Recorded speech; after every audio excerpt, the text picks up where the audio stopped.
Alam mo ba na kapag may isang tao na nagsungit sa'yo bigla, ngunit hindi mo alam kung ano yung pinaka dahilan, ang ibig sabihin nun meron siya sa'yong lihim na pagtingin at ang gusto niya mapansin mo siya.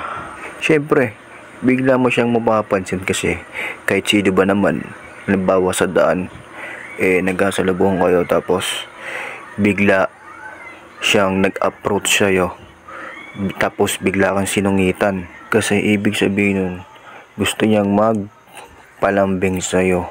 Nalaman ko yung ganun nung nagkaroon ako ng girlfriend dati.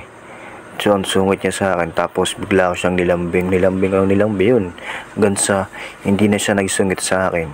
So ang nangyari nilambing niya na rin ako. So naglambingan na lang kami, di ba?